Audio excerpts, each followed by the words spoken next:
Hey, we're just getting started, folks. There she is. How you doing, Hello. Angela? How's it going?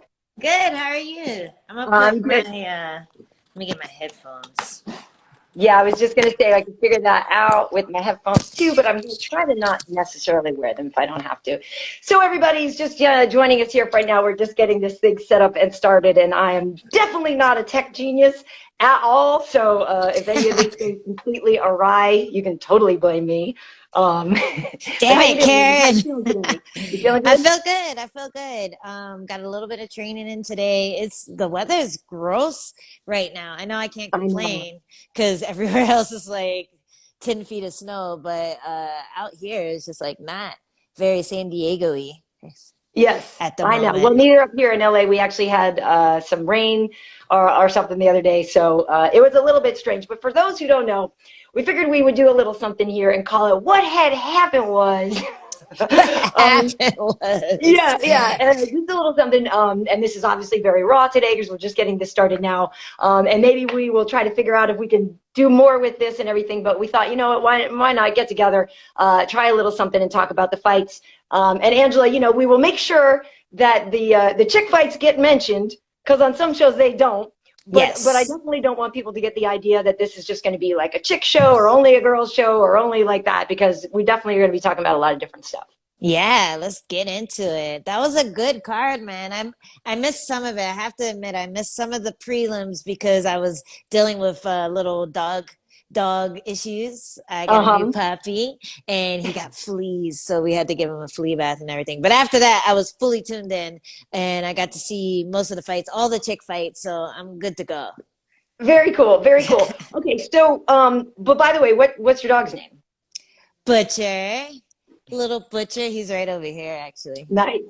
taking Nice. a nap. Aw. Aw. Hello, Butcher. Yeah.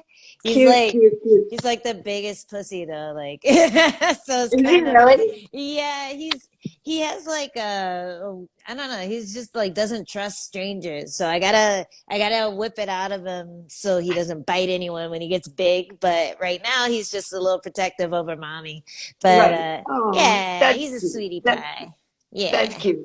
All right. Well, so like I said, I'm not really that great at this, and at some point I'm gonna figure out. I'll read some. We'll get some questions going in here and stuff too. But Angela, a lot of people obviously have already broken down the fight with Conor and Dustin. Going into this fight, I didn't know if you took sides there or if you had picked a winner in this one. I had not. I definitely thought that Conor's layoff could be something of a factor, but at the same time, he's a man that usually does know how to show up on game day, and he is Mhm. a big moment kind of person. So I didn't necessarily think that ring rust could be a problem for him. But we saw in the fight that Dustin Poirier was able to get him out of there. So Angela, what happened? Well, what had happened was Conor has never eaten a calf kick before. He admitted Yeah, it in the post-fight interviews. right. I think it kind of has to do with the fact that he doesn't fight that often, so he doesn't necessarily come up against that style. Because in my career, I fight all the time. I've only come across one person who's tried to calf kick me, and it's one of those new moves that aren't really in everyone's toolbox yet. So you're Right. not really facing that every day.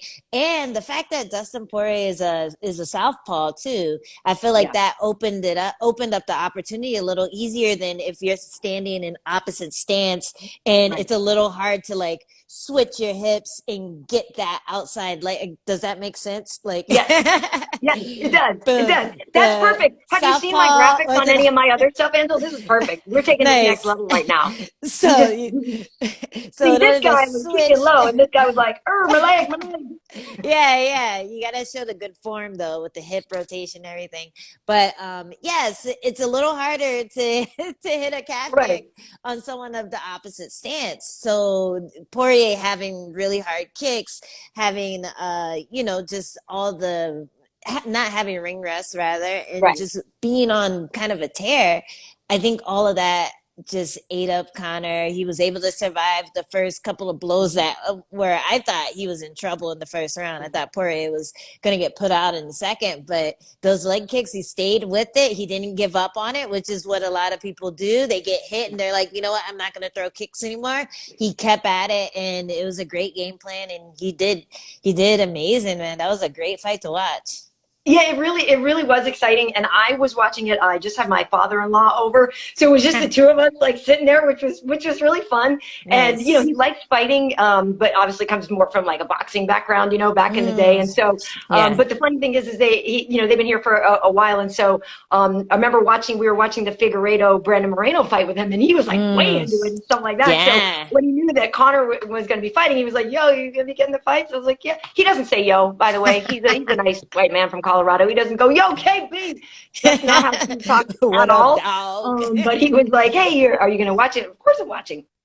So it was just the two of us. And the first round, I actually thought, you know, Conor was doing great. And like I said, I didn't think there was ring rust. Like I thought he seemed to be popping some. There were some times when I thought he seemed a little, you know, maybe overextended or whatever. But, you know, we've seen him sometimes land these great long things. So it didn't seem like it was going to necessarily be a problem, but you did start to see the leg kicks starting to add up. And so when it happened already in the second round, when it came that quickly, you know, I was surprised. I kind of was hoping the fight would go a little bit longer. I say I'm only surprised because I just, you know, with all the, I don't want to say I bought the hype, but I do believe, not even that I just believe Conor, but I believe John Kavanagh, you know, so when he tells me about their preparation, I believe John Kavanagh.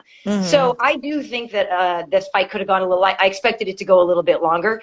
That said, once you saw Dustin kind of get in that position where we know he can start peppering people against the cage, I was like, all right, well, I think I might have even said to Steve, I was like, yeah, like this is what Dustin does though. You know what I mean? Yeah, so when he stunned him and when you saw that one punch that really kind of set Conor, like you saw his whole body rock, and then, you know, and so Steve was kind of like, didn't expect it, but he wasn't as familiar with Dustin fights. And so I was like, no, this is totally within the realm of possibility.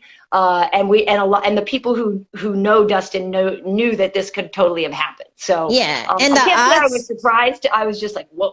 Yeah, and the odds kind of reflected that. Like, they weren't, like, heavy on Conor like they usually are, except for, like, the Khabib fight. Like, the odds reflected that, yeah, people thought Dustin definitely had a chance. And I actually picked Dustin, and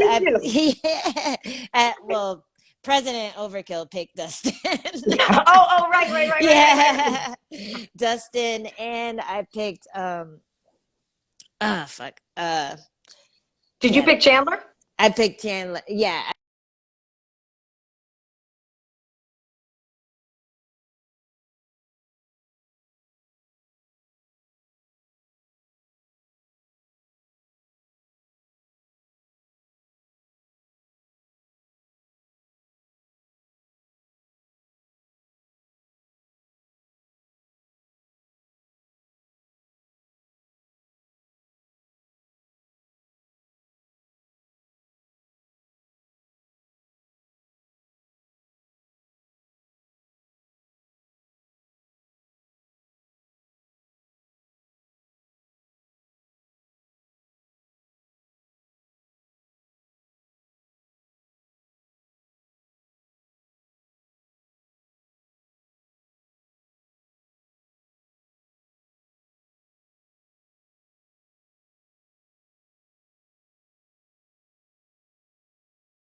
Problem, but that was to me what was going on into this fight that I thought was going to be kind of interesting. There you are. Hello. There you are. You're back. Hey, no, I just did a little monologue in the meantime there.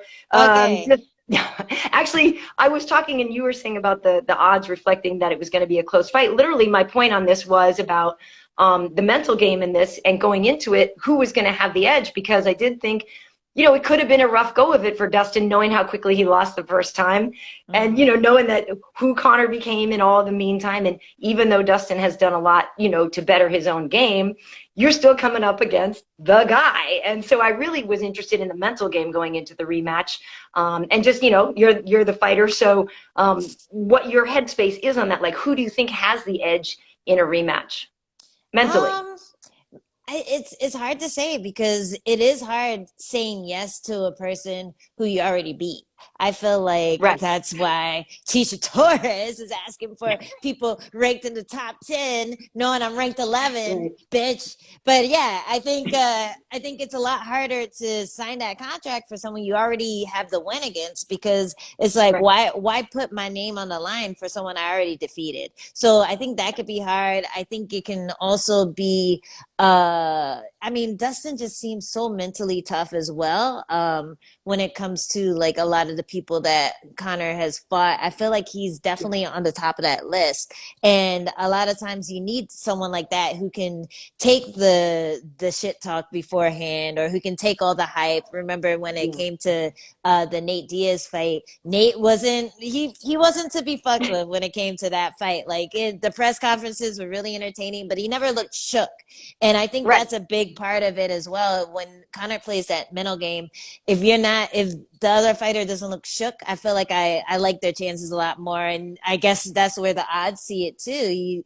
He wasn't really talking that much smack, but Dustin just looked very sure of himself. He knew what he was going in there to do, and he went in there and did it. And I love that his wife was there. I love that she was like, that's right, you know, like right on the side of the cage. Like, it was just a really awesome moment for just, you know, when you see a fighter and you want the world for them, you just want to see them do well, see them be successful. And Poirier is one of those people. And unfortunately, Conor McGregor is always going to be the one that gets called out to have those amazing performances against. So it's not that Conor is the villain, but I mean, he kind of made himself out to be, just with all the drama and everything. So yeah, it's nice to see somebody be able to take some of that fame that Conor has, put it on his own name, be able to support his family with it, support his charities with it. Like, I think Poirier's mental toughness is just like really high. Yeah, it isn't. He's incredibly mentally tough, and I totally agree with you that a lot of time we saw in the past that Conor defeated people before they even made it to the fight, right? He defeated him at the press conference or whatever. That is 100% true. I was just going to say one thing about that too, though, leading into this fight with the press conferences, not to say that, because I honestly, I really didn't know what was going to happen, and Conor is a very, very good fighter, and sometimes you kind of, it's almost like his personality is so much bigger that people forget the actual skill set, right? I know a lot of people now are saying, did we overrate his skill set? I do think sometimes just because he doesn't fight that often, you undervalue his skill set sometimes, right? But going into this fight, I did notice at the press conferences that, you know, he was nicer, right? So it is that kind of kinder, gentler Conor. And you wonder now in hindsight, was he like hedging the bet? Was he tempering it by, let me just be Mr. Charity, Mr. I'll buy your hot sauce, I'll trade you some, you know, proper 12. Like, was there a part of him that knew, geez, Dustin got a lot better in the time I'm off, and let me be, I don't know, just a different Conor this time, because he wasn't the, you know what I mean? I mean, and I know people mature and they grow, but there was a part of me that was like, I liked how he was in the lead up to this fight, but in hindsight now, you look back and you go, yeah, he was a lot nicer and a lot less antagonistic. And I wonder if that's just because he knew something. I wouldn't say that, just because he was still like fucking Dustin up for a second, he was still, he was still confident. So I don't think that his confidence was the issue here. I do think he matured, and I think after enough lawsuits and after enough millions of dollars, you mature as a fighter. He really doesn't have anything to prove at this point. Like, what does Conor have to prove? He's already been greatest of all time. He's already been top 5 of like pound for pound fighters for years after he stopped competing, you know? So like, what does Conor really have to prove at this point, aside from the fact that, I can still compete with the best now that I'm older and now that I have kids and all this stuff. So I think for him right now, it's just money in the bank either way. There's no animosity towards the other fighter, like, oh, you're taking money out of my kid's mouths. Like, that's Right. not happening now. He's gonna have money in this kid's mouth if he gets knocked out in the first 10 seconds. So I think it's just a more mature, more aware of his circumstances type of Conor, where I think if he were to force it, then it wouldn't be authentic. And I think it would really, I think everyone would pick up on it, like a forced, antagonistic Conor McGregor. Like the Khabib stuff, throwing the dolly at the bus, like none of that was forced. That was just like pure like cocaine maniac right there. But can I say? I guess we can say whatever. You can say whatever you want. We can say whatever we want. We can wear whatever we want. We can. Girls are out now. This is our show. I'm actually naked below the waist for those. Nice. We'll do like a little show off at the end. Keep the viewers in. I was actually just thinking like, how much battery is on my phone because it's not plugged in right now, but we'll get to that later. Nice. But you know what, to your point too about Conor maturing, there's something I wanted to ask you, Angela, because you have been on the receiving end of this, which is people crapping on you after a loss. And with Conor being who he is, and yes, he's had the troubles and this and that, and just on a side note, like I judge the man based on my experiences with him. They've always been fantastic. He's always been great with me. He's always been classy with me. He's always been respectful, everything. So I judge him on my relationship with him and by that. So he's been great to me. But I understand why people like to pile on when he loses. It's so bad, though, to do that, I think, to any fighter, not just Conor. It really is a problem to me. I know that, obviously I'm not a fighter, but I've been around you guys enough. I've covered this for a very long time. I've seen my good friends win championships. I've seen them lose championships. I've been, I'm right there. And I get it. And just to see the amount of crap that people get after losing a fight, it's really hard to take. And, then we look and we go, oh, look at our fans, like MMA fans. Yeah. Fans don't do that. And I get it with Conor being so rich and so successful. And there's a lot of people that just love to see him take a couple steps down and love to see him sort of fall off the pedestal. But it's just crappy. And none of you guys deserve any of that. Oh, well, thank you. Yeah, it's really hard. And I've given so many younger fighters pep talks about just not letting it get to you, not looking for it, for one thing, because sometimes people look for it, and that's just like the most unhealthy thing you can do as a fighter for just like your mental toughness. And it's just really hard. Like, what other job aside from in the entertainment industry does everyone get to tell you their opinion of how you're doing? Like, I don't have to just answer to Dana or the matchmakers. Like, I have to answer to like MMA dude guy 257 who thinks that I suck and shouldn't be in. MMA dude guy sucks, by the way. MMA dude guy is like the worst fucking guy. There's so many of them. I feel like I keep blocking the same person. But because he keeps putting another number after his name. It's MMA dude guy 2537, then it's 2538, then it's he'll keep going until he gets to MMA dude guy has a lot of time on his hands to talk crap about you. Yes, and that you find solace in things like that, just knowing that, okay, this person put so much energy into hating me, I must be doing something right. But at the same time, it really it almost makes you think like it's not even worth it. Like I remember like right before my fight got pulled, I was super sick. I contracted COVID. I didn't know I had COVID yet, but I was just super sick. And I saw one comment and they said something like, oh, I hope she wins the fight and then the judges rob her again just to see her face. And I'm just like, dude, I'm sitting up here. I put my heart and soul into this fucking fight camp. I'm sick. I'm still gonna fight. Like, I'm just like toughing it out. I'm like, fuck it, I'm still gonna fight. And then like I could be on my fucking deathbed because I have coronavirus, and there's this person who just wants to see my face when I fell, and that hurts you, it hurts you deep inside. And like it's something that you try to avoid seeing, but it doesn't matter how much money you're making or how many fans you have. Like, the negative always seems to dig in and stick more for some reason. So I think, yeah, I don't know. I think MMA, it harbors a lot of that type of energy for whatever reason, maybe because of how brutal it is, or because like fighting is a traumatic experience. Maybe everyone who's gotten beat up in their life turns to MMA and just tries to pay it forward and like, you know, bully the people that bullied them. But if for some reason MMA attracts a lot of hate, a lot of haters, a lot of hating fans, and you know, it's part of the game. I think the best part is for fighters to be aware of that and to focus on that and train their brain so that they don't let it affect them as much. And I mean, Conor has a mental coach, like everyone does. Everyone at the top level has some type of way to deal with the stress that comes with putting your entire career in front of people to view and judge. People who know nothing about doing what you do, you know. So it's a shitty part of the job, but yeah, I think, yeah, you can find comfort in the fact that the more haters you have, the more successful you probably are.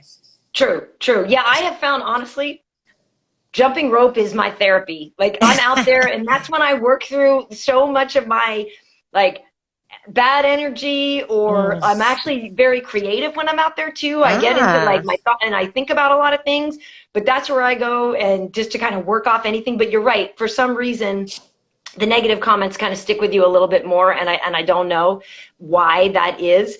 All right, so Angela, so with all of that said, I personally would love to see Dustin Poirier versus Charles Oliveira for the vacant lightweight title. I don't think Khabib needs to come back, personally. Sorry.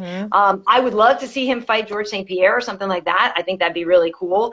But to me, I'm okay if Khabib decides, like, you know, yeah, I've done it all. I've challenged there's no more challenges for me. I'm cool. Peace out. I'm fine if he doesn't want to fight anymore. I'd like to see Poirier versus Oliveira for the lightweight title. That said, Michael Chandler made an incredible statement. I don't know if you put like a Chandler, Gaethje. I'm a massive Tony Ferguson fan, so I like him in the mix there too. I don't know what we do with that, but like, Poirier's obviously earned it. I don't like the people who say Michael Chandler hasn't earned it, because I think, obviously, being a 3-time champion over in Bellator, we know what he's done. We saw I was at fights with Eddie Alper. They're amazing. Yeah, he's incredibly talented. To come out and do what he did to Dan Hooker was obviously a statement. So I'm okay if Chandler did get the shot, but I'm just a massive Charles Oliveira fan, and I would like to see him first, only because I also believe that he's been putting in the work and grinding it out, and he's earned it. So I don't want to say that Michael Chandler doesn't deserve it, because I think his skill set and his championship status make him a worthy opponent, a competitor for it. I just do think it's Charles's time right now. Yeah, I totally agree with that. I think that's fair enough. But to sell the fight, I feel like, I don't know. I just feel like Michael Chandler might be a bigger sell, you know? Better like, than Oliveira? Yeah, I don't know. I think he cut a good promo. He did cut a good promo. Versus champ, and yeah, oh my God. I hate promos like that. But he did what he had to do. He was like, get up there, I'm gonna just yell, and everyone's gonna listen. Yeah, so he did what he had to do. I think I wouldn't be mad if Michael Chandler got the shot. And I think it would be a slap in the face to all the other lightweights who have been grinding. But at the same time, it's gonna light a fire under their ass, and they're gonna want to be the co-main on that card, and whoever the co-main on that card can fight for the title again. Like, just keep stacking it, you know? And I don't know. I feel like people have such short memories that that the best fight to make right now to get butts in the seats would be the two winners of that fight of Chandler versus Poirier. Okay, but here's the thing. Conor came out and said he would like that trilogy fight with Dustin. So, I mean, the thing is you do still need to put Conor in the mix there, right? Because he said he wanted to be more active. I hope he was telling the truth. I want to believe that. I would love to see him be more active. And if he really does believe that ring rust was the problem in that fight, then there's only one solution for that, right? Fight more. So if we did have this sort of 6-man lightweight tournament thing or whatever, yeah, book it all on the same night for sure. So that they can all mix and match. And I guess, yeah, it is kind of funny because I leave Conor out of it. But if you've got, yeah, Poirier, Oliveira, Chandler, Gaethje, Ferguson, and Conor, is that 6? Wow.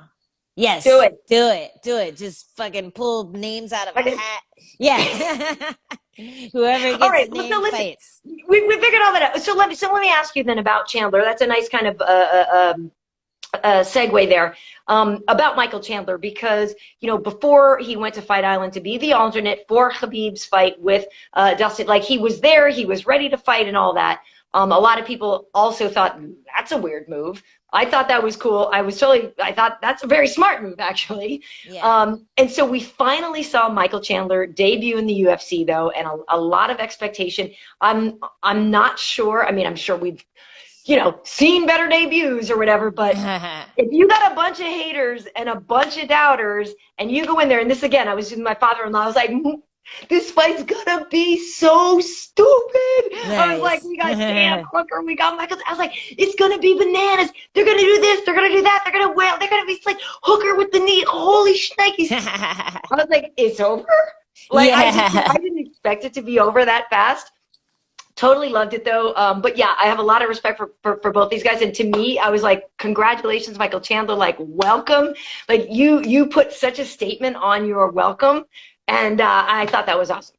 No, it was amazing. And I think everyone that I talked to about this fight, they were all like, okay, the knees are going to be an issue. The knees are going to be the issue. He ducks because he's so much taller too, right? Yeah, he's so much taller. He has great timing. Hooker does. And I thought personally the leg kicks are going to be the issue too, just because we've seen Chandler get stopped with leg kicks before in Bellator, and I was just like, man, this is going to be a tough matchup. But the fact that Hooker allows him to get himself to get backed up and kind of waits for the perfect opportunity to strike and starts a little bit slow, that was Chandler's chance to attack. So I was like, okay, he definitely has a chance. And I know it's going to be more heavily in Hooker's favor, but like he hits hard, man. Michael Chandler hits hard, and we've seen him just like one punch knock out so many people in there. And I think it's something about that, like that weight on the front foot, like it puts him in danger of getting leg kicked to shit. But at the same time, he's allowed to put That's a technical term, by the way, folks. Leg kick to shit. Like they'll take out the See, what was happening with him? Yeah. See, when he's heavy on the foot, you leg kick it, and then the leg goes like that. But yeah, it just allows you to put all your weight into your hooks. So all your weight is coming forward and landing on that chin, and he found a mark. It was amazing to see. It was amazing to watch. Very impressive. Yeah, it really was. And I will say this too. I think Dan Hooker is fantastic, and there was someone had spoken with Eugene, their coach, and people were like, oh no, again, people are such haters. You lose 2 fights, and they're like, oh, Hooker's washed up, man, that chin's done. Like, bro, like, have you seen who he's fought? Exactly. That like makes me mental. That people are already starting to write up Dan Hooker. Like, stop, folks, just stop. Like, the guy's awesome, and The thing about it is at the top of the division, you're only going to fight amazing fighters, right? So this is going to happen sometimes. But so I don't think, Dan Hooker has any issues, and I think he's going to be totally fine. But yeah, Chandler was able to come out and start really fast. And I also was impressed with him by the fact that, he didn't have the octagon jitters, right? He seemed like he was really comfortable in there. But then afterwards, when he was doing the interview, and he said, like, it's the greatest moment of his professional life, and da-da-da-da-da. And so you know that even though he looked totally comfortable there, he was feeling that, right?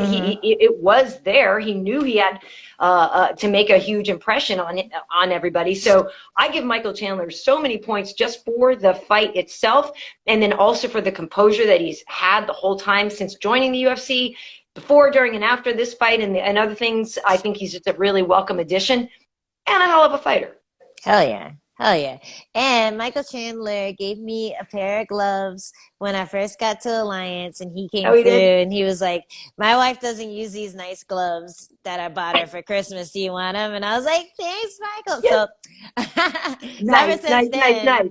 Well, ever you know, since before we then, get into other stuff, I wanted to see there's if we had any questions or anything like that. I'm not sure. Okay. my comments Um, stopped. I might have to pop back in.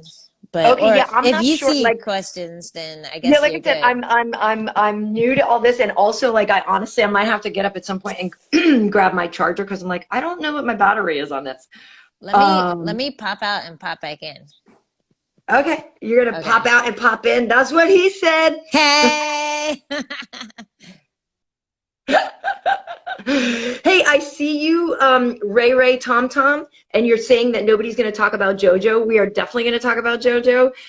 We both, if you missed the beginning of this, we were saying we're going to definitely make sure that we speak about the women's fights and stuff like that. So we will definitely be talking about JoJo, and I want to get to Julianna Pena's fight. We'll also talk about Marina Rodriguez's win over Amanda Ribas. So we are going to get in there. So I don't know if this means now that Angie's going to try to like come back in. She said she was going to jump out. What I'm saying is I'm not really very good at this. So somebody said, oh, it's Josh said, I just punched my calf.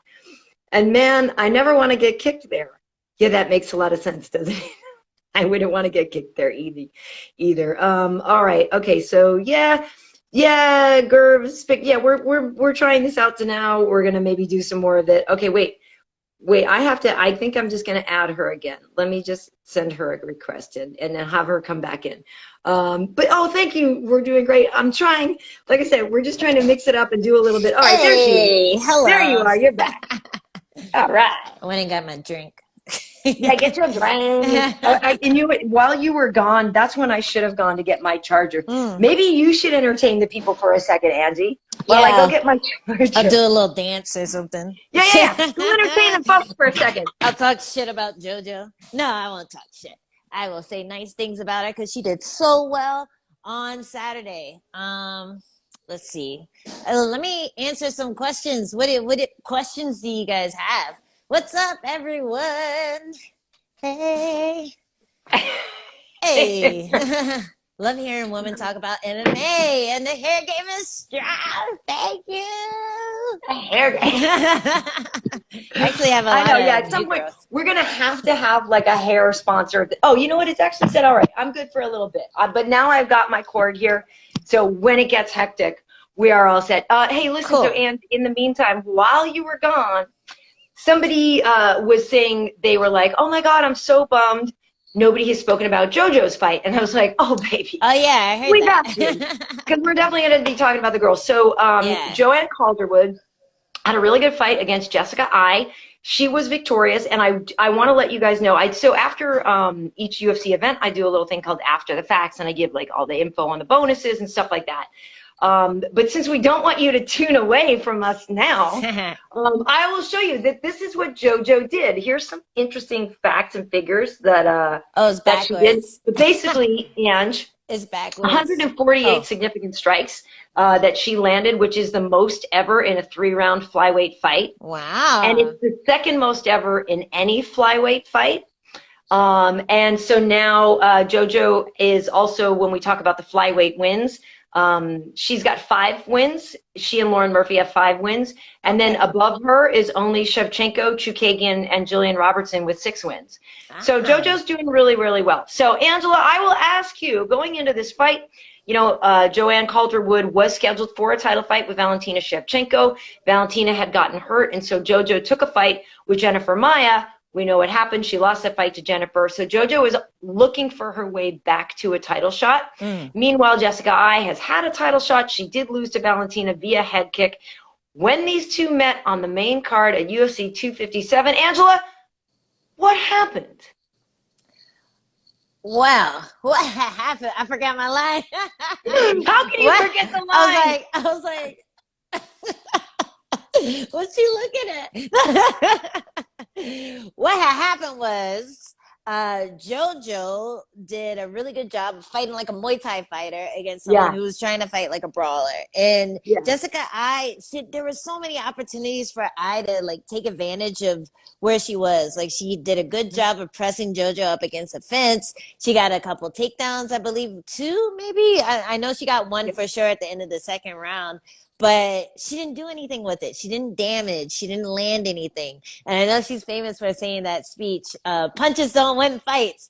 But sometimes that's what you feel, you know? Like any given day, a judge could have given Jessica I that round just because she took her down in the last 2 seconds. So I think the fight was a lot closer than the scorecard seemed. I thought the first round especially could have gone either way.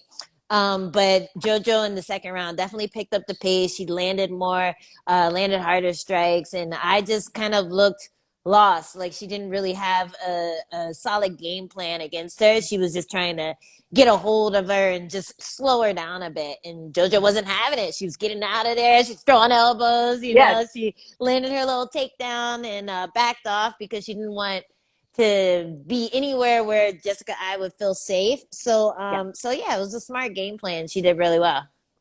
I agree with you. And it's funny because to me, JoJo's one of these girls that it was a couple fights ago. I wish I could remember which one it was, where all of a sudden I was like, oh, she got a lot better. You know, like all of a sudden, like I was like, right on, JoJo. Like she just seemed like she had leveled up on a couple of things a few fights ago. And so, you know, losing to Jennifer was obviously not in the plans, but the Joanne that I saw on Saturday night definitely looked like somebody who should be climbing back up in the rankings. And so I think she said Jessica was number 5 or number 6 going into this, and I think she was ranked 1 below. So she was saying, hey, I'm just seeing the reflection. It's weird how your hair, right? Like, so sometimes like one side is just like bring, bring, bring, bring. Sorry. What are you talking about? Whatever. Just one side was like hanging longer and weirder than the other. It's just, that's why I always swoop it to one side, so there's only one side. But anyway. You don't have to worry about symmetry this way. Anyway, but happens. Get over there. So I thought that Joanne had really leveled up, and so she was saying she believes that she should, you know, then assume Jessica's position in the rankings 100% with that. And hopefully this is a thing that, you know, obviously the Jennifer Maia thing was just kind of a hiccup, but I do believe that Joanne is making a great statement for herself, and obviously Valentina's going to need challengers, and she, you know, she's just so good, Valentina is, that she's just taking everybody out. So why not, JoJo? Yeah, it's almost like get a chance. I mean, you know what I mean? Why not? It's almost like when Mighty Mouse was just ruling 125. You know, there was. Oh, hold on. There's someone at the door. Oh no, hold on 1 second. Grubhub. That's Angie's Grubhub order coming in, I think, folks. All right. Well, while she's gone, where did my glasses go? Oh, I dropped them. That's why. Okay, there they are. These are. I might have to go. You know, good thing I got the insurance on these glasses, because I might need to go get them touched up, because they have scratches on them. I have to add. Yes. Okay, so folks. Oh, love hearing when you talk about MMA for the hair game. It is pretty strong, isn't it? And this is only real, by the way, folks. I know people ask me about my hair a lot. This is all real, and it's all mine. Okay. So there's that. All right, Angie. Okay, you're back. Okay. So we're talking Calderwood, and we're talking about her getting the next shot, or at least getting her way to a title shot. And I do believe she, you know, why not her? Yeah, no, it's almost like when Mighty Mouse was running 125, right? Like at a certain point, you didn't want a prospect who could possibly give him a challenge or a good fight to get beaten by the prospect that just lost to him. Because it would ruin it. It's just like, okay, well, if that guy lost to him, then he's definitely not beating Mighty Mouse. And it's kind of the same thing with Shevchenko right now. She's running the division in 125. Wow. I didn't even like, wow, maybe that's the special number where you get like one dominant person. But yeah, she's running the division, and you just want to keep throwing people at her. Like you're either going to get a highlight reel type of fight for Shevchenko, or you're going to have someone to crown the champion. So I think JoJo should get a shot, especially since she kind of did everyone a favor by taking that Maya fight. She Yes. still did it. You know, she could have pulled out. She could have Right. said, no, I'm going to wait. But instead she was like, no, I want to fight. I want to get the experience. And I Yep. think they should just let her have it. Like, let her have it. Who else is going to fight her in the top 5 who hasn't fought her already, you know? Yeah. So, yeah, I think I that would be agree. fair. And it's so funny because she's so lovely and so cute. And I told, again, this show's all about my experience watching the fights with my father-in-law. So I was like, whoa, whoa, whoa, whoa, whoa. Wait till you hear her talk. Oh, I my was God. like, and so, you know, and I was like, shh, no, wait, you got to hear the sweetest voice in the world. And then that sweet little voice of hers and everything. He's like, what in the what? What the what? You know what I mean? And like, he just didn't expect it. And so, you know, they have the little bits in the lead up, so he got to hear it a little bit. But then he saw her like totally throw down, right? Set a new record for significant strikes, like have this great fight with Jessica. And then, you know, you stick a mic in her face. Oh, well, I thought, you know, it's good. And he was just like, he just did not like, does That's not my confuse, face. like, My face is always like, but I can't talk. Everyone hates my voice. So. oh no. But it was great. So props to her. Yeah. I want to ask you about your thoughts on Julianna Pena's fight. Well, actually, no. Let's talk Amanda Ribas first, and Marina Rodriguez, because Marina was victorious in that fight. On that fight, you know, I know Amanda Ribas became kind of a star over on Fight Island this summer. Everybody kind of fell in love with her. She beat Paige. She is a sweetheart. I remember her manager, Alex Davis, had told me, I feel like maybe we were in Minneapolis last year or something. And he was telling me, he was like, or it was before I met her. He's like, I got this girl. She's incredible. She's amazing. You're going to love her. And I was like, yeah. We hear this all the time. Like, I've been pitched by a million managers who told me their fighter's the greatest thing ever, and I'm going to love him. I'm like, yeah. And I remember meeting Amanda in like 3 minutes. I was like, I just want to hug her. Yeah. Like, she has that energy. Yeah. You know, like what's that from Flowers for Algernon, where he just wants to pet things so hard. Like, so I was like, she's adorable. And then she punched, just lovely. Okay, but so anyway, the fight didn't go her way. Marina Rodriguez was victorious in this fight.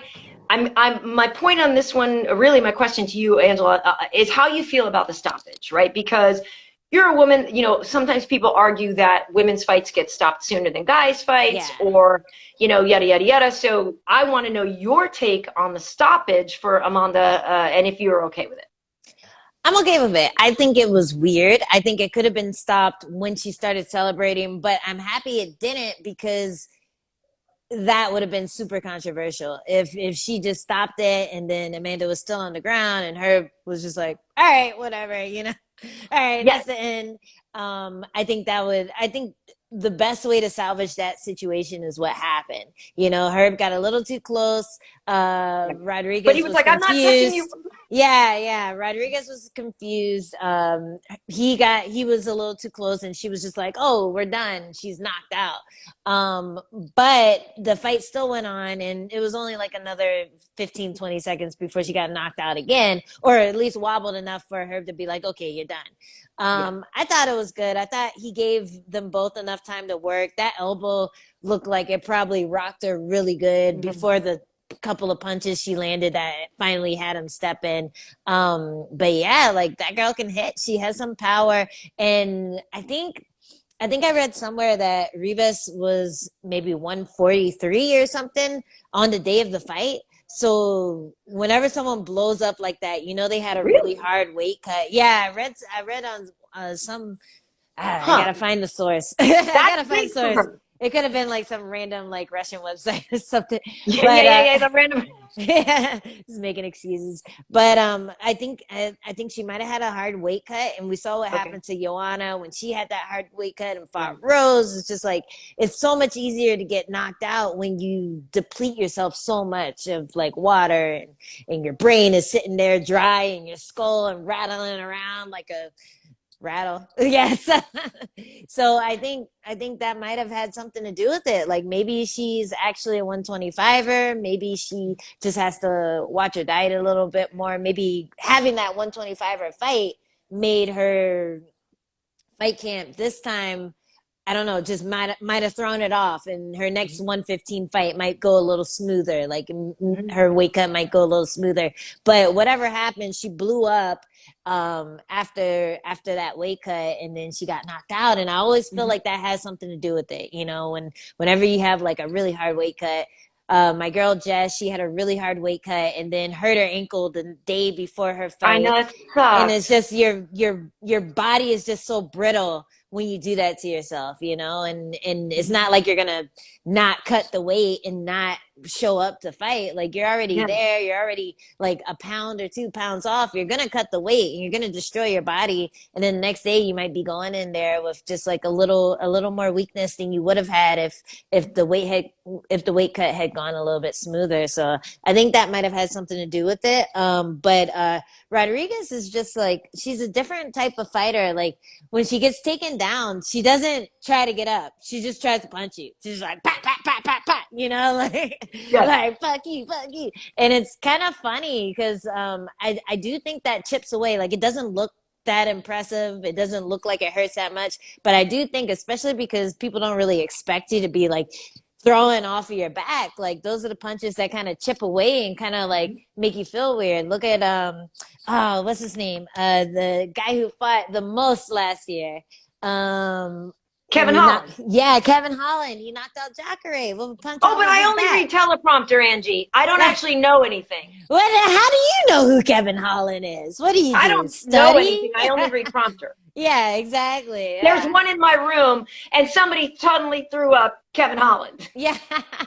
There's a guy somewhere just saying Kevin Holland. Yeah. There's a dude telling me everything. I don't know anything. Yeah.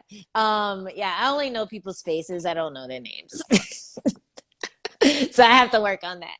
But Kevin knocked out Jacare. He knocked out Jacare off of his back. So those punches actually do something. I think that might be the new calf kick. Like that might be the new move. Just like throwing like crazy from your back and not giving a fuck about the angry getting bitch. Up. Yeah, just like pat, pat, pat, pat, pat, get off of me. So yeah, I think she chipped away at her in that first round, even though it looked like Ribas was tooling her. I think she chipped away at the chin. And then in the second round, when Ribas came forward, she just hit that like nice step back cross, like the same one Jermaine likes to hit, Jermaine Durand to me, and for her. So yeah, that was a good fight. I was really surprised. I think everyone was shocked. Everyone lost money on that fight for sure. Yeah, I think so too, because I think a lot of people are believing the hype with Amanda, and she's been winning and she's been doing well. So I don't want to say that it's just hype because she's been backing it up. No, she's good. She's really good about the strikes there, and it was sort of GDR, reminiscent of GDR. It is that long arm thing, right? Because I definitely did think the same thing. Like Marina just had some. You could tell she had a little more power on that punch too, right? You could just tell, like when her stuff landed, it had some sting on it. Right. I actually was okay with the stoppage as well, even though I thought it was a little bit funky that to stop people standing, and like it seemed a little bit to me again, like I said before when I asked you, like, are you just stopping a chick fight early because she's cute? You know what I mean? And then but I'm glad. Like I don't want her to take more damage. And I don't necessarily think it was going to get any better. And I do think Marina was winning. But so at the time I was sort of like, but the stoppage was okay for me. And then, like you said, the sort of accidental getting too close and bumping up or whatever, that was a little odd. But I think they handled it. They handled it well. It's funny just because Marina is just a woman that we know less about, right? And people have been talking less about her. So by defeating Amanda, I think that's going to be really good for her. I think, and also for Amanda, I don't think it's going to be some like major big setback for her. I think a lot of people are still just going to love her. And like you said, the weight thing is a little funky, but I do want to ask you about that because, obviously weight cutting is a big part of what you do, but it is different for women, right? We have different bodies. We have different things that happen to us every month. So, I know it's harder for chicks. Like, I don't want to just be in like, how much harder is it? But I know that it actually is. But can you explain like how hard it really is? Like if let's say it's Wednesday and you found out you were 7 pounds overweight, like what would you do? Okay, so for me, I don't cut that much weight, but I am still a total fucking punk when it comes to getting in the sauna, getting in the bath, getting underneath those fucking towels, not drinking or eating for 24 hours. Like, it sucks. It sucks no matter how much weight you have to cut.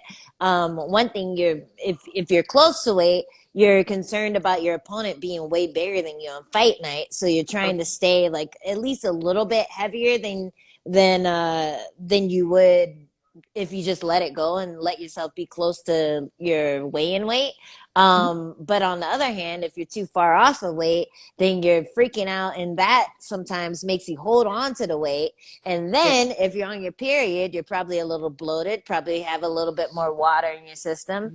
Also, yeah, there's just so many factors into it. Like the amount of stress you're going through. Stress is always an issue in fight week. I don't care how mentally tough you are, you're always going to be stressed because it's performance anxiety. You're worried about making the weight, you're worried about performing, you're worried about, like, I don't know what some person said on the internet. You're worried about your titty popping out when she goes for that. Yeah. By the way, I would wear like I don't think 9 anyone's worried bras. about that. Yeah. Honestly, like, I don't think too many girls are worried about that unless they're wearing a shirt. Then they're like, oh, is that about little Hershey's kiss that popped out of Angie's? Little Hershey kiss. Yo, I feel like that would be better for my career if something would pop. I'm waiting for someone to pop one of my titties out. No one does it. I've always said a well-placed lip slip would be so good for my career. Yeah, you should do it. Pull a Janet Jackson. Just have the little dangly on it, the little design. Oh, that was an Meanwhile, accident. I jumped rope to a lot of Janet Jackson today, but yeah, a little nip slip. Yeah, there you go. Just be like, Paul, what are you doing? And oh my god, tits. Yeah, exactly. Yeah, it was an accident. It was a planned a happy accident. Yeah, so yeah, you're worried about a lot, right, when you're cutting weight. No, literally, again, I just do think it is tougher to cut weight for women, and I know we got kind of off topic there, but I do think it's tougher. Yeah, we have more organs too. We have the uterus, which is pretty big. It takes up a lot of space in there, and that thing needs water. You can't have a dry uterus. And then, but here's that needs. But here's the thing, and I will say this though, Angela, and I don't know how you feel about it, but even with all of that said, I know it is harder for women to cut weight. But my God, when I look and I see like a weigh-in thing from an Invicta card, and I'm like, mother crapper, like 4 girls missed. It bums me out. Like it bums me out because I will say, at the end of the day, as a professional fighter, you literally just have one job, like show up on weight. Like you really do. And as much as I know it's harder for women, or as much as I know all this stuff comes into play, at the same time, I actually have about this much sympathy sometimes, because I'm like, baby girl, you knew 2 months ago. Yeah. On this day, you had to weigh 125 pounds. Like, so I understand the challenges of it, and God bless it. Don't ask me to do it. But I don't actually have a lot of sympathy for people who miss weight. Well, I don't have sympathy either. But at the same time, I've seen hard weight cuts, and I feel like a lot of times, or especially with Invicta girls, because a lot of them are coming from smaller camps, you can't do the same thing for the guys that you do for the girls. You know, they can't cut 25 pounds in 3 days. Like it's too much stress. We carry too much water naturally. Like it's not, part of me feels like it's not just the ignorance of the fighters, but it's also the ignorance of the coaches who are there monitoring. For treating a woman like a man. Yeah, and the problem is you don't see those people who are allowing it to happen. You know, you don't see those people who are controlling the weight cut. All you see is the fighter. So that fighter gets blamed for whatever. It's like there's that girl. Shit, what is her name? There was a girl in Invicta who did like, she fought and she was wearing this like thing that was like pro-life. And I was just like, that's so weird to be doing an Invicta, like to bring in like such a strong political stance and also be like so anti-female And it turned out it wasn't her. It was her coaches or her family members or whatever that were influencing her to do this thing. Like, she was really young. She was like 18. Mm-hmm. And I feel like that's the type of like blind trust in someone that you have when you're a fighter and you're young and you haven't had that much experience. You haven't really had to cut weight yet. And then you get put on this platform like Invicta, which is a huge platform for women. Yes. You get put on this platform and your first experience on this platform is missing weight. And I'm not going to say it's not their fault, but it isn't. It's not their fault, you know?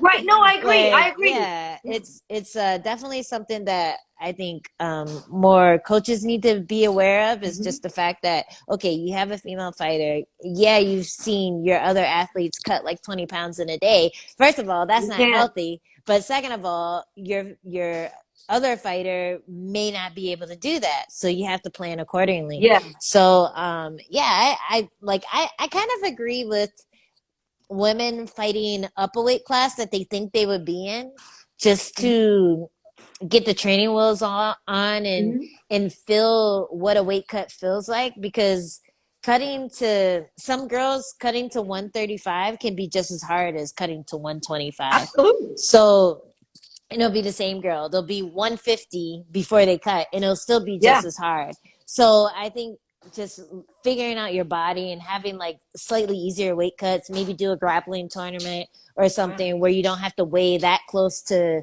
like your lowest weight. Yes. I feel like all of that would help, but yeah, there's just not enough experience behind female fighters to have it down to a science, you know? Like, no, that makes a lot of sense. And again, I don't want to sound harsh. It's literally, for me, it's like a tough love situation, because I want the women to be taken as seriously as the men are.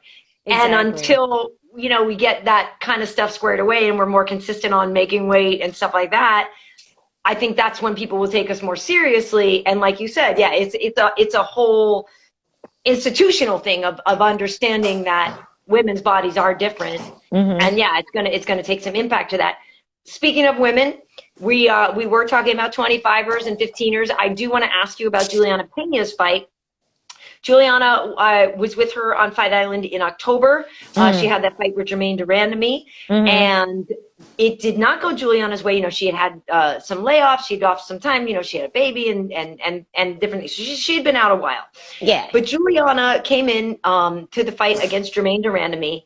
And I remember in the fighter meeting, she was telling us that her fight with Valentina, she was like, oh, I put Valentina in some really bad places. It's just that when it came to, I put her in really uncomfortable places, but I made a mistake. And she told us she wasn't going to do that. And then the fight with Jermaine, she put her in some bad places and made a mistake and lost the fight again, right? And so after this fight, the stuff that she has said post-fight, she said, I understood with the other two that I put them in bad positions and I made the mistake. This time I didn't do that. Julianna has, she's an Ultimate Fighter winner. She's got an incredible record. When you look at the women that she has beaten, they're very high level. She's trying to make the argument for a title fight. She was saying that she thought that Amanda Nunes was kind of dodging her.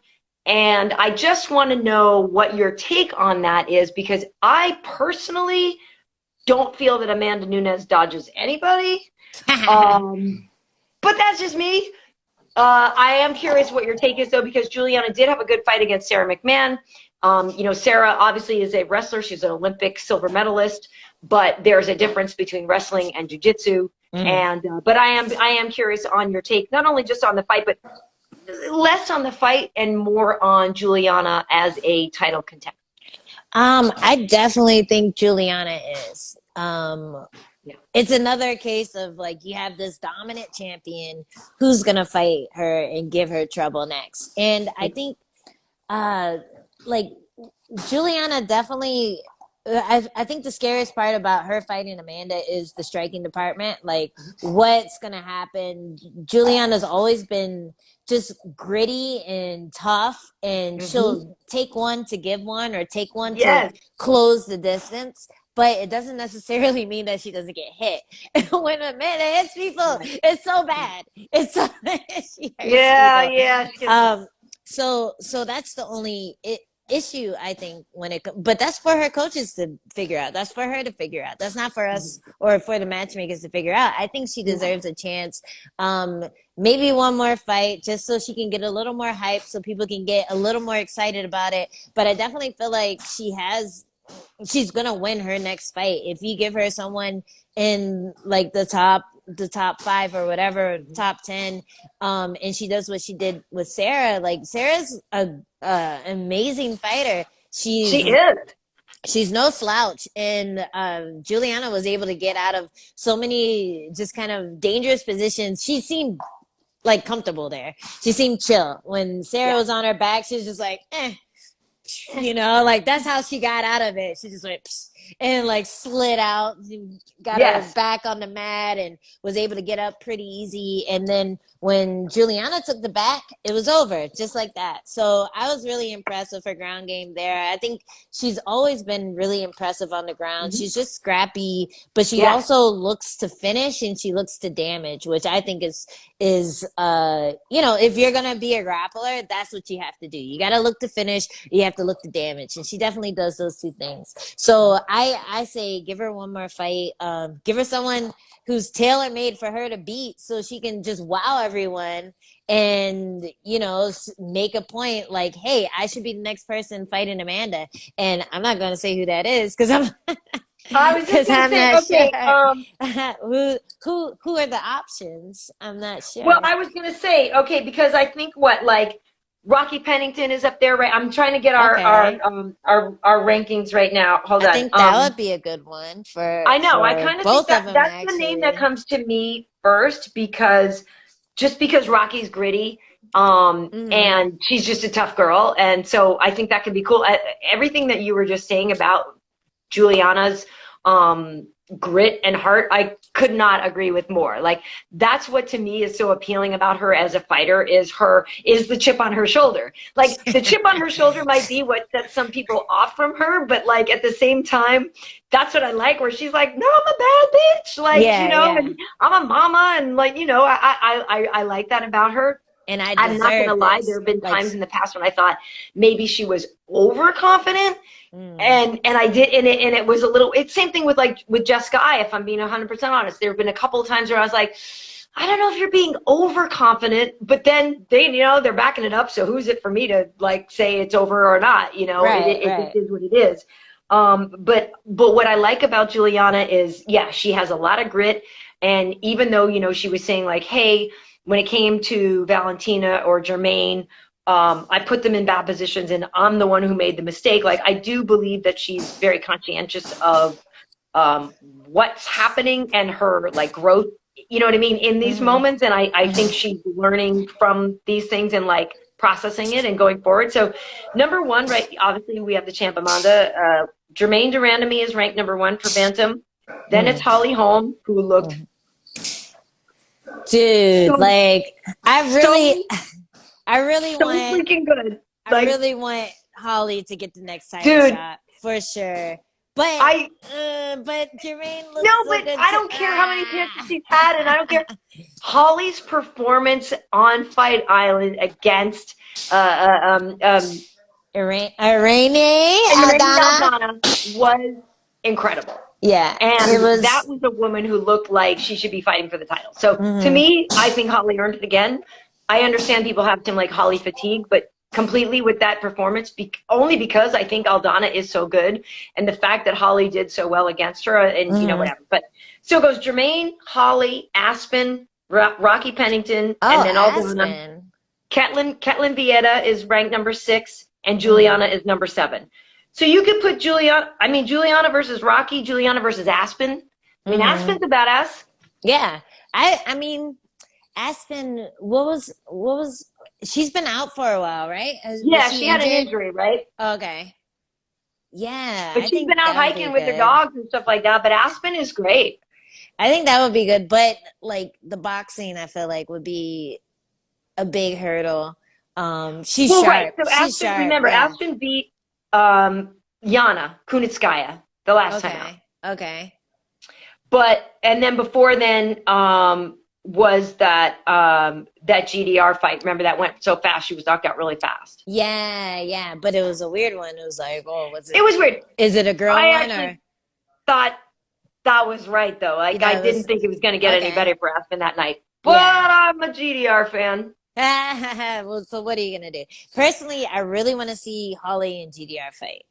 Yeah. Oh my God, Holly and Like GDR again would be incredible. I really But want to honestly, see I do. that. Yeah. But I do think that after that fight, Holly earned a title shot. yeah. But anyway, but I do think that Julianna is making a great case for herself. And the fight against GDR was, you know, she'd had a longer layoff, and GDR is so good that I'm okay with that one, just because Julianna did have a lot of success in that fight up until, you know, like she didn't, right? So I like Julianna in the mix. I think she's feisty. I think it's cool. I think it was a real good performance from her to just kind of remind everybody, because really, like I said, even though she's had losses, she's only fought the top girls.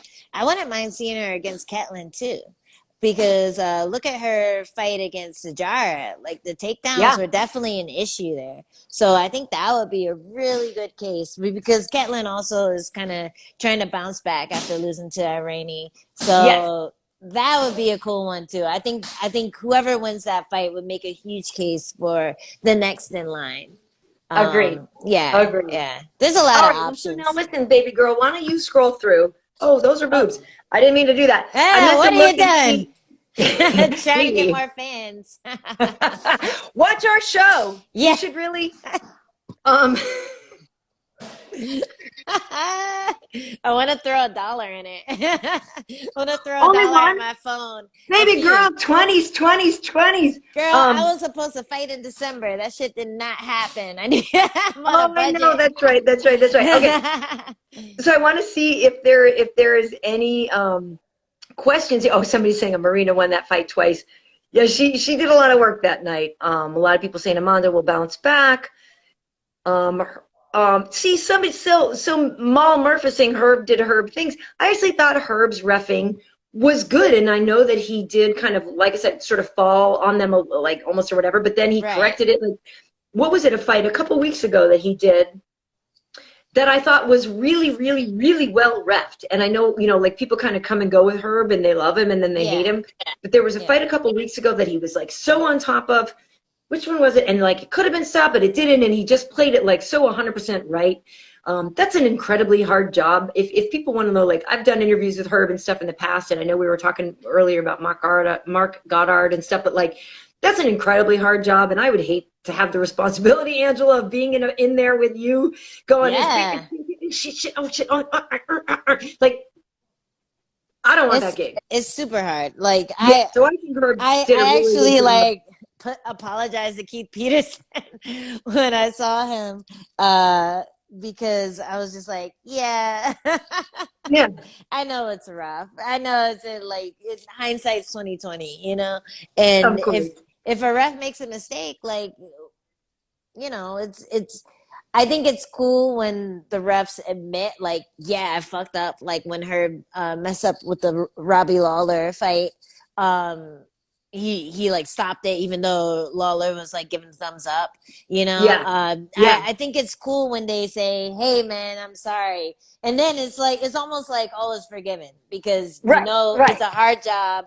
Sometimes people fuck up. Fucking doctors fuck up on brain surgery, you know. Like at least it's just a fight. At least you just lost some money. So it's a tough job, and I wanted. Also, though, that brings it, and I know we can wrap up here in a few, but again, that actually kind of circles back again to the whole conversation we were having earlier on about people piling onto Conor and loving to talk about him failing, and just in general, people talking about you as fighters when you fail. I mean, I get grief too. Like people like, you suck, and like I was joking, like you only read prompters. Give me that. Somebody know, like that thing with Michael a long time. Oh, you're so cute. Sorry, he stole my do-rag. What is this? You fucking asshole. But I guess like I can't sit here and say like I want us to all be nice to each other, but like, and I know we're passionate about the sport and stuff, but like if fight fans or whatever could just be like 5% nicer to you guys, it would be really cool. Yeah, that would be awesome. But you know, I'm not gonna bank on that. Um, I'm not putting money on that. That's like that would be like plus 800 odds in Vegas for fighters for fans to be nicer to us. Yeah. But I don't know. I think MMA is evolving, and I think just the fact that we were able, thanks to Dana and thanks to Trump, we were able to stay and work, stay working all through the pandemic, and people were actually able to see what MMA was. There were no hello. Yeah, there were no other sports to distract. Hey, and they were actually able to appreciate MMA for what it was. It's not like human cockfighting. It's not just a blood sport. It's actually really fun and exciting, and there's a lot of skill involved. Yes. And yeah, you know, it's really compelling too. Well, I'll get my dog at some point too. But yeah, I agree. Like, I think what was really cool about 2020 in terms of the UFC was, stop it. Like you just said, the fact that there were so many eyeballs on the UFC between Fight Island and the Apex. I think they were saying, you know, there was a stat that the Apex was the busiest sports arena in the world in 2020, which is really cool. Yeah. And it's been really great to be part of that. And you guys as fighters, you know, always show up and always show out. And I think that's really what it is for me that's so tough is, you know, from the highest highs, from the Conors all the way down to somebody who just won Dana White's Contender Series, right, and they're making their debut. Like the amount of grief that comes with what you chose to do for a living is just really insane to me. Yeah. I hate to hear the negative stuff, but I think the reason sometimes some of that comes in too is because people do get so invested in you, right? Like because it is a singular sport, and I so identify with certain people maybe, or I'm bonded to them, and if you beat my guy, then I feel like you beat me, and then I want to hate on you. Like I think if I'm really looking to try to find the good in it, I think it's because of passion that people act that way. It's just unfortunate that sometimes the passion manifests in a negative way. Yeah, and a lot of times the hate that I get is from people who are just devout followers, and my dog is biting shit at me. Hey, we're about to wrap up. Tell your he's like jealous. Why are you talking to your phone? Why are you talking to her? Yeah, but yeah, I feel like a lot of the people who give me the most grief are the people who want to see me succeed. You get that side of it too, where it's just like you know, being one of the few black female faces in UFC too. I get a lot of people who want to see me succeed, want to see me be like Serena and just smash everyone. And it's not that easy, you know. Like I'm trying, but you know, it hasn't happened yet where I'm just destroying everyone. And you know, it's a blessing and a curse. I love that people care enough to tell me things, to reach out and just be like, hey, I want to see you win. Like, I love that so much. At the same time, you know, you get people who either want to see you fail or want to see you win so bad that they give their unsolicited advice, and that's always annoying. But so for anyone out there who's wondering, no, I didn't take your advice. Stop giving it to me. I have coaches for that. But yeah, it's been a roller coaster ride, and I think everyone's been through that. And being able to do the death show and focus on fighters who don't have that much of a following, like the guys from Dana White Contender Series and stuff like that, and people who were literally about to quit and then they got the call and then showed up and they got a crazy knockout and then their whole life changed. Like, there's so many stories like that this year, especially because people, there weren't that many fights, and you know, people, it was just like really whoever was ready to go, those are the people who got the opportunities in 2020. And you have a lot of success stories, a lot of people who just showed up, who were dedicated to the sport, who were training their ass off, who were passionate, who almost gave up but didn't, and then they got the call and then they're fighting in Abu Dhabi and killing it. So it really is nice to see UFC do that for people. It's nice to see like MMA grow as a sport and be able to have those just crazy like heartfelt stories where you're just like, man, like I know what it is. I know personally how it is when you're working like a bunch of jobs just to survive and follow your passion, when you're like sleeping wherever, sleeping in your gym, sleeping in a church or wherever, just to get by, just to be able to afford fucking hand wraps and training gear. You know, it's a struggle, it's a grind. And like I almost forget sometimes how long it took for me to get to a place where I don't need to work 10 jobs. I could just do MMA and I'll be set, you know? And it's really cool to see that happening for other people too, because I think maybe 2 years ago, I never thought I'd be there. And I saw it happen in real life last year when I would read people's stories and then I'd interview them, or we'd sit there in the fighter meetings and they'd tell you for like legit, like I was almost like about to quit, and then this opportunity happened and now I'm supporting my family all of a sudden. So it really is awesome to see, and I'm happy that MMA is getting the respect that it's getting now, and I think we're only going to go further.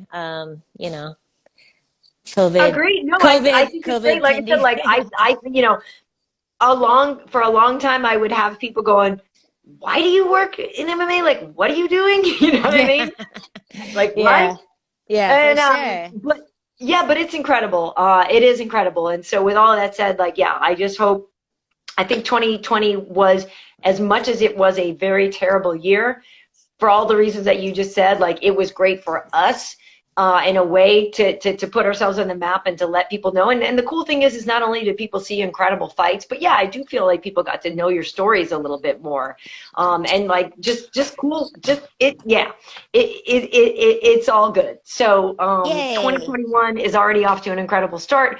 That pay-per-view was a banger. I will be working in a couple of weeks, on February 7th, the next fight. What is that? The Overeem Volkov fight. So yeah, and has the card been announced? I know my girl Meatball Molly is fighting. Meatball Molly! Yeah! I was just going to say, my girl Molly McGann is on that part. I love her. But what other big fights? Because if you look on the thing, that's the only fight that they show. Oh, no. There's actually a lot of good ones. Is this the one that has Corey Sandhagen on it too?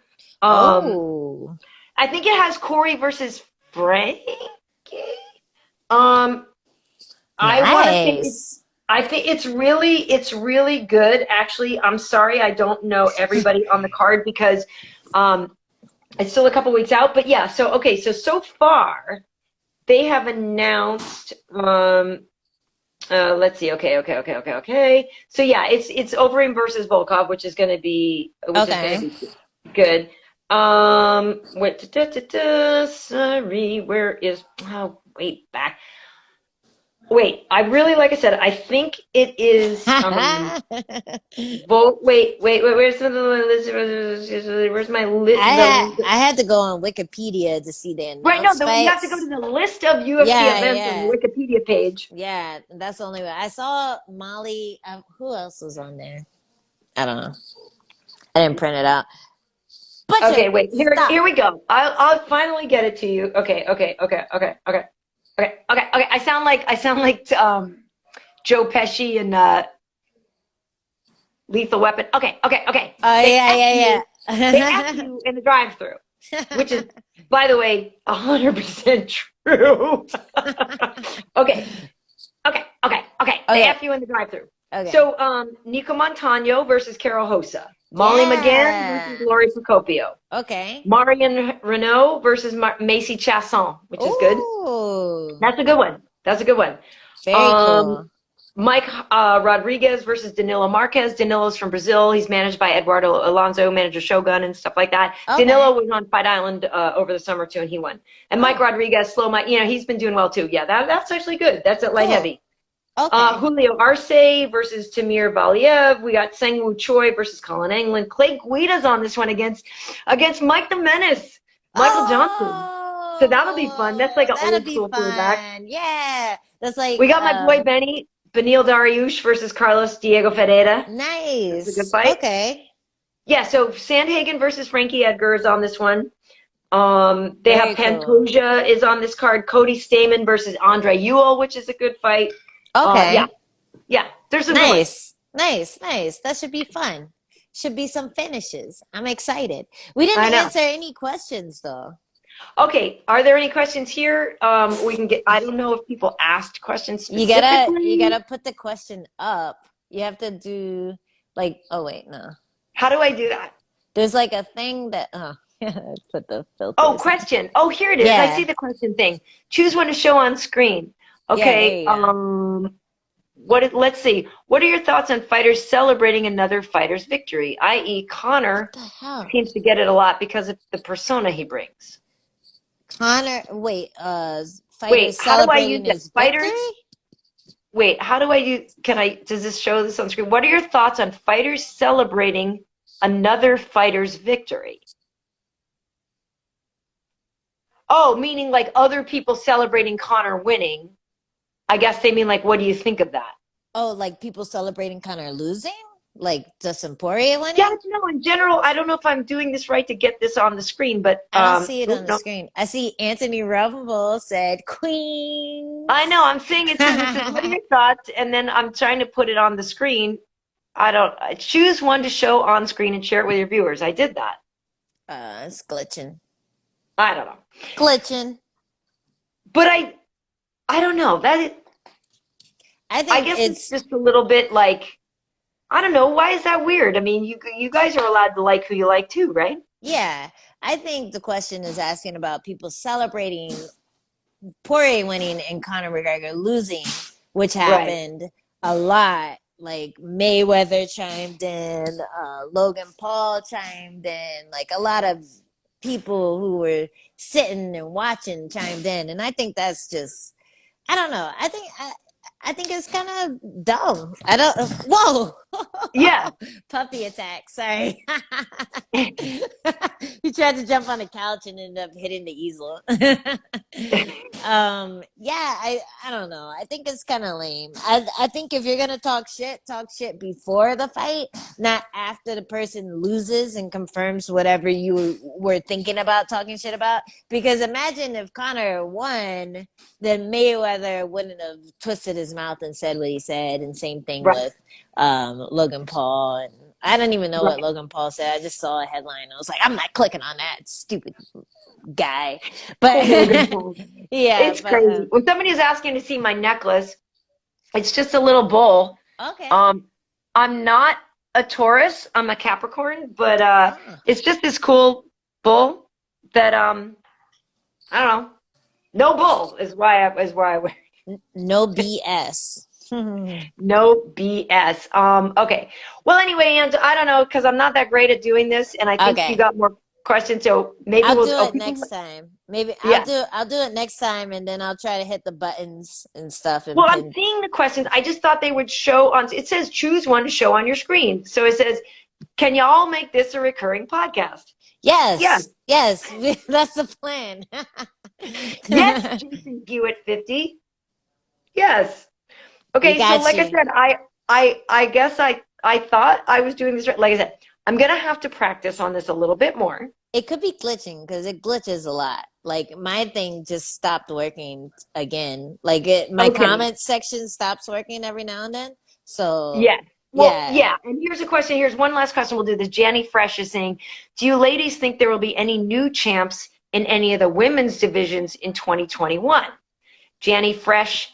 Here's my question. Here's my point on that. Janny Fresh. I don't want to offend anybody. We have two incredibly dominant champions in Valentina and Amanda. I think those two are going to be incredibly hard to beat. And shoot, Weili Zhang is unbelievable. I will let you speak to that one a little bit more, obviously, Angela, because that's your division. But new champ 2021 for the strawweight division. I see three champions, though, that are so good right now that it's going to be hard to turn those over. I don't think Weili has been tested like Nunes and Valentina have. Right. That's not yet, but listen, I was in China when she beat Jessica Andrade, and you know firsthand how good Jessica Andrade is. So I was She there is. firsthand when she did that, and then to beat Joanna, I don't know. I don't know. Weili's been tested a little bit, baby. The Joanna fight was really impressive, but a lot of people think that that fight could have gone either way. I think I don't know. I think Joanna is definitely like still a great fighter, but she's also shown that she's beatable. And you know, I eventually all these girls that are creeping up, Ribas, Rodriguez, me, fucking Michelle's bitch ass lost, and so did Claudia. So, so I'm throwing my name in there before theirs. Yes. But no, I think people are creeping up there. Everyone's skills are getting better in the strawweight division. And I definitely don't think that she's going to be as dominant as someone like Nunes or Shevchenko. Yeah, just because of how close her fight with Joanna is and how Joanna has shown that she is also beatable. So, yeah, I think there's a difference there. Oh, no, the dog is peeing. Okay. Well, I will say this, Angela. I think your division has the most women of equivalent skill. Like, I think that Amanda Nunes is so much better than a lot of 35ers and 45ers. I think Valentina is so much better than a lot of 25ers. But I think when it does come to 25, I think there is, 15. I think there are a lot of you that are very, very equally talented. Yes, I think we can agree on that. Okay, well, listen, folks. Those are the dominant champions. I think 125, 135 might be harder to beat. We shall see. Well, thank you for the question, Janny Fresh, and hopefully, I don't know if I did this right. I'll look back on this as a learning experience. Yeah. But listen, Angela, while we wrap it up here, where can everybody find you on social media? Because they should totally be following you. Yeah, you can find me on Instagram, Twitter at Angie Overkill. Also, I think I have a Facebook still. I don't know. I don't check it. Anna. Yeah, I got a MySpace. I got a what's that other one? I'm on Friendster. I'm on Find LinkedIn. me on Friendster. Yeah, Friendster. Yeah, you can find me there. You can find me on Twitch sometimes. And yeah, that's it. Nice. Well, I need to get in on the Twitch thing. It's just that I'm a terrible gamer, but I need to get in on it at some point. I might do a channel where people could watch me do my jigsaw puzzles, Ange. There you go. Cool? That is definitely a thing that they do on Twitch, so you should do that. I should do it. Actually, you want to know what's funny is a very good friend of mine is a sound engineer. He did all the sound for The Last of Us and The Last of Us 2 and all that. Like, oh yeah. Yeah, which is really cool. But I want to do voices for video games. That's what I want to do. And I also would love to get in the EA game at some point when they put the post show in on the EA game. Yeah, they need to. The pre-show. I would love to be on the game so much. They need to mix it up because you legit, if you play as Daniel Cormier, if you play as that, he'll be commentating while you're playing it. It totally takes you out of the game. And you're like, oh, this is so weird. No, I need to get in the game. Yeah, I need to get in the game. There. You need to get. I need to get in the game. Mix it up. All right. Well, to follow me on Instagram, if you're here, you're already seeing this. It's at KB Heat. On Twitter, I am at Karyn Bryant, Karyn, Bryant like Kobe. Same thing over on YouTube. And if you're on the YouTube channel there, you can hit subscribe. We also have MMA Heat, of course, across the board there on everything. Lots of videos there as well. And so to, Angela, just to promo a little bit, obviously we have a big fight coming up with Alistair Overeem. We have tons of footage of things with Alistair on my MMA Heat channel and on Karyn Bryant channel just over the years. Nice. So some really cool stuff if people want to look back. Like we were there when he fought Brock Lesnar. We were there at some of the Strikeforce stuff, like a lot of stuff with Alistair. So in this week when people don't have fights to look forward to, you can look forward to that or tons of stuff with Conor, tons of stuff with Dustin, tons of stuff with Holloway. Like a lot of people who have fought recently, we've got a lot of stuff on. So people should just go over to YouTube and poke around. Poke. And there's a pretty cool interview with you and Rampage. Oh yes, on YouTube, of course, as well. The famous interview with Quentin. The famous. All right, well, listen, Angela. This was what had happened was. What had happened was we did a great show, and we're gonna do it again. Yes, we will. So, folks, hopefully you guys enjoyed this. But yeah, we will be doing this more in 2021. And yeah, looking forward to the fights coming up. The next ones are on the 7th, but we will probably do this next Monday if you're free, Angie. Nice. Let's do it. All right, cool, folks. Well, thanks for tuning in. See you next time. Bye. Bye. And now I need to learn how to turn this off. How do I turn it off? Okay, bye.